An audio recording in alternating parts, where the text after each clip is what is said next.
That may be the greatest catch I've ever seen in my life. All right, guys, let's talk about the top 5 running backs that we should be making a priority in our waiver wire.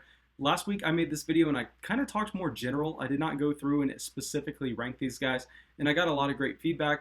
People talked to me during the live stream telling me that, hey, I mean, y'all would rather see how I actually rank these players and why. That way you can go out there and make your priority ads, especially if your league's going to be a little bit more shallow, or maybe all of these players are on your waiver wire, so you get to go out there and actually choose. Obviously, some of our leagues are going to be deeper where others, where maybe only 1 or 2 guys are, but regardless, I think that is going to be a better idea to rank them. And before I get into the video, every single video, I owe y'all a massive thank you. I mean, every single time I think that y'all are going to slow down, y'all continue to, even more people are liking the videos, even more people are subscribing to the channel, and even more people are leaving comments. I mean, this is why we are the fastest growing fantasy football channel on YouTube, and it's because we have the best fantasy football audience on YouTube, and I owe y'all all the thanks for that. But yeah, let's get into these running backs. And first, let's start with my 5th ranked running back that we should be going out there and adding on our waiver wire. And a ton of people are going to be telling you to go out there and make this guy more of a priority ad, but I think that we should kind of pump the brakes a little bit, and this is Dion Lewis. So yes, Dion Lewis, after the Saquon Barkley ACL tear, is looking like he's going to go out there and step into an immediate role on an offense and get a significant amount of not only rushing work, but we know that throughout Dion Lewis's career, he's actually been more used as a receiving running back. I think is the most famous thing that Dion Lewis has ever done, is it clearly shows that he's just a satellite back by that one picture that went viral with Dion Lewis and Derrick Henry standing next to each other back in, I think it was 2018 training camp, where Derrick Henry just made Dion Lewis look like a small child.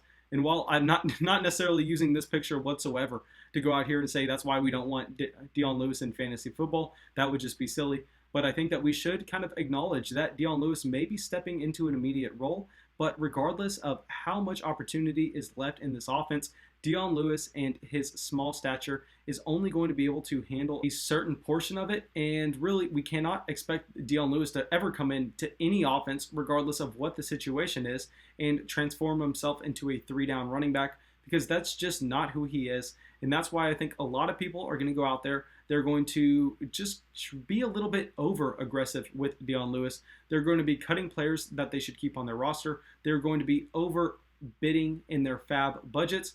They're going to be wasting top waiver wire claims on Dion Lewis. He's still definitely a guy that's worth going out there, and if you play in a deep league, picking up. But by no means am I going out there and really prioritizing him. And most likely there's going to be someone in every league that likes him a little bit more than me. So I am going to not necessarily end up with him on a ton of fantasy football teams. But now let's talk about someone who's a little bit more exciting, and this is definitely more speculation, but I think there's a lot larger of an upside to be reached here with Devonte Freeman. So yes, obviously Devonta Freeman, at least at this point of this recording, has not officially signed with an NFL franchise yet, but after seeing Christian McCaffrey ruled out for 4 to 6 weeks, after seeing the New York Giants lose Saquon Barkley for the entire year, Devonta Freeman, I mean, he just has what seems to be potential suitors all over the NFL, because players are just dropping everywhere. And I think this is going to be a trend that we continue to see in the coming weeks. And I think Devonta Freeman ends up on an NFL roster sooner rather than later. And what I actually advised someone when they asked me in the live stream a couple days ago what I thought about Devonta Freeman, this was before we saw the entire plague of injuries on Sunday. My advice was to go out there, and if he was free, pick him up on as a free agent, spend a bench spot on him, and after he signs with the team, then I'm actually going to just try to trade him away in a package to upgrade his starting position elsewhere. And I think that still stands true with how we should be standing with Devonta Freeman. I think that we can go out there and bid up him a little bit more than we would with Dion Lewis, knowing that he does have the potential, if he finds himself in an offense like the New York Giants or the Carolina Panthers, 2 teams that had no depth behind their running backs and they really need some role players. I think that he does have the potential to kind of go out there. He's not going to be efficient with his touches. By no means can we expect him to be a low-end RB1 or a high-end RB2, but maybe he can just step into an amount of volume that would make him fantasy viable, something more than Dion Lewis. And he also has the name appeal. So even if you don't believe in Devonta Freeman, you can still go out there and believe that he has the potential to sign with an NFL team and kind of be aware of, if that happens, Devonta Freeman could end up with some fantasy value that you can possibly flip from a player that you got on your waiver wire. And yeah, I mean, that's just straight profit. Now, the third player, this is the third. So Dion Lewis was our 5th ranked player. Devonta Freeman was our 4th. Mike Davis is going to be our 3rd.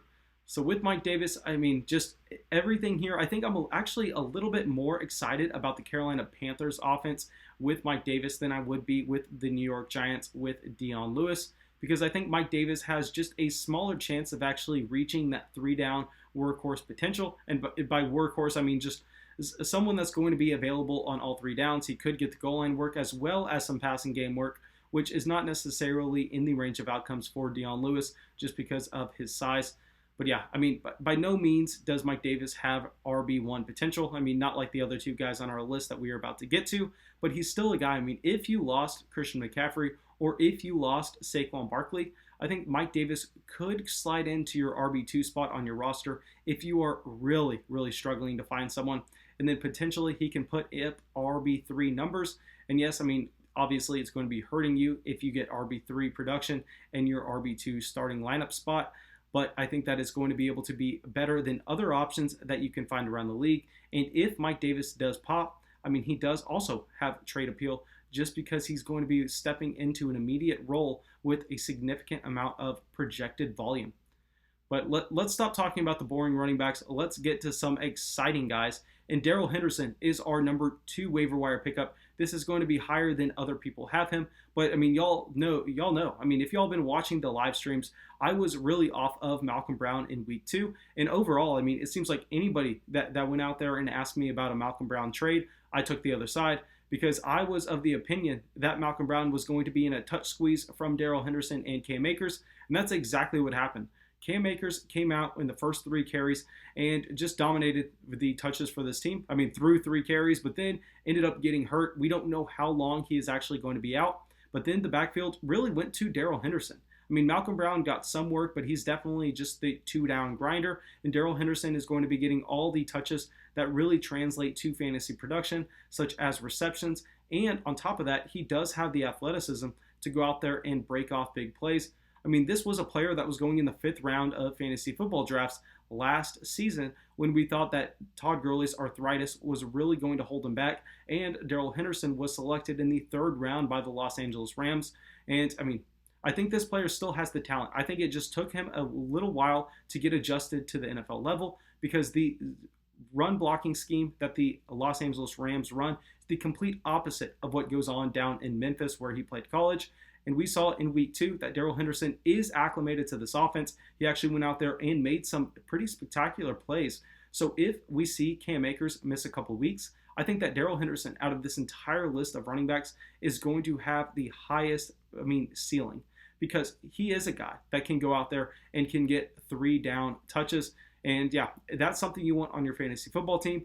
And he's playing in a great offense, unlike Dion Lewis, unlike where Devonta Freeman would step in, and unlike where Mike Davis is. So Daryl Henderson, this is going to be more aggressive than where other people have him, but I think I'm going to end up with a ton of Daryl Henderson if we end up going out there and making waiver claims.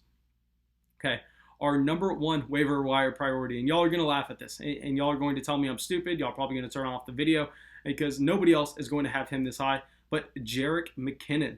Yes, Jerick McKinnon, the player who has not necessarily been on the football field in 2 years, the player that was being drafted in the 3rd round of fantasy drafts the year after he signed that contract with San Francisco. I mean, I think that this is McKinnon's time. He has nobody behind him. Maybe this is a team that's going to be in the market for a Devonta Freeman, but if they roll with Jerick McKinnon into week 3, this team has given the highest percentage of their touches to the running back position out of any team in the NFL. I believe on 60% of their snaps, the running back has been touching the ball, whether that's through a reception or whether that's through a carry. Jerick McKinnon has both the size and the pass-catching ability. We know that Jerick McKinnon throughout his entire career has been an elite athlete. He most likely has lost some athleticism as he's aged out of the NFL. But yeah, I think that Jerick McKinnon is stepping into an opportunity with this San Francisco 49ers offense. I think it's going to be a lot more interesting if we actually see George Kittle come back in week 3, because we know George Kittle is such a pivotal member of this run blocking unit for the San Francisco 49ers.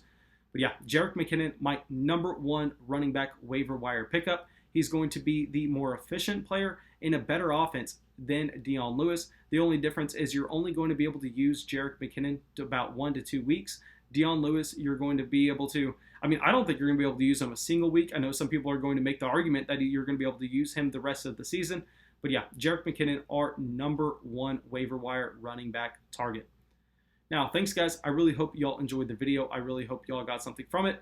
As always, we are going to be streaming every Tuesday, Wednesday, Thursday, Friday, and Saturday nights, and as well as Sunday mornings, answering as many of your fantasy football questions as possible. Really looking forward to seeing y'all there, and really looking forward to chatting with y'all there. But yeah, that's all I got for y'all, and have a great day, guys.